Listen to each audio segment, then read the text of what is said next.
आमचे निवडून आले होते. सत्तेच्या माध्यमातून 4 सदस्य आमिष आणि दबावपोटी फोडण्याचा प्रयत्न केला. कालपर्यंत 33 सदस्य आमच्याबरोबर होते, आहेत, आजही होते. सत्ता मिळवण्यासाठी सगळे प्रयत्न केल्यानंतर सुद्धा भाजपला यश येत नाही म्हटल्यानंतर सत्तेचा दुरुपयोग करण्याचा प्रयत्न झाला, त्याचा उल्लेख केला गेला.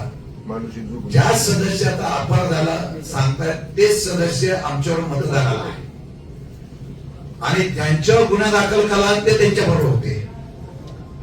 पोलिसांनी कुठला गुन्हा दाखल केला मला माहित नाही, पण नितीन काकांनी काल जाऊन वाईमध्ये त्या असलेल्या शिंदे साहेबांनी त्या ठिकाणी प्रत्यक्ष सांगितले मला कुठल्याही प्रकारचा अपहरण झाला नाही.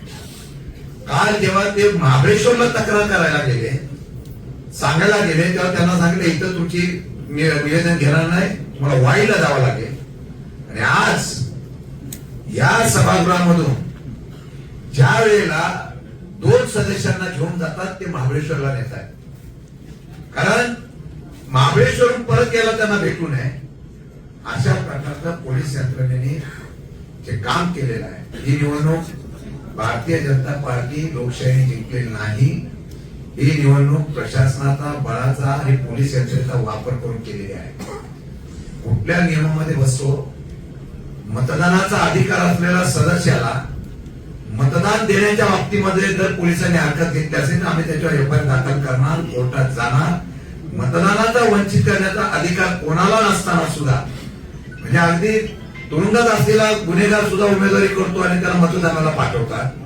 इथे गुन्हेगार नसताना लोकांना त्या ठिकाणी मतदानाचा अधिकार मधून दिला नाही. भीती होती सत्ताधारी म्हणून.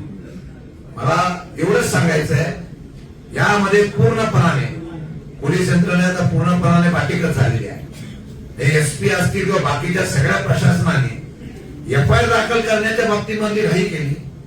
2 मंत्री आणि सगळे सदस्य गेटवर गेल्यानंतर सुद्धा आज ज्या वेळेला त्यांना खेचून नेतात तिथे अधिकाराचा वापर करतात आणि त्याला कमी का काय. सभागृहामध्ये आमच्या सगळे सदस्य बसतात, महिला भगिनी वगैरे सगळे. कामेश कांबळे हा आमच्या बरोबर होता. त्या कामेश कांबळेला सगळे मंत्री शिवेंद्रराजे असतील, सगळे आमदार असतील, त्या प्रक्रियेच्या आतमध्ये जातात. ज्या प्रक्रियेमध्ये आम्हाला सुद्धा जायचा अधिकार नाही त्या प्रक्रियेमध्ये जातात आणि त्यांना सांगतात तू मतदान केलं पाहिजे. काय करत होते कलेक्टर, तुम्ही तिथे प्रमुख होता ना, तुमच्या समोर अशा पद्धतीने केलं जात आहे.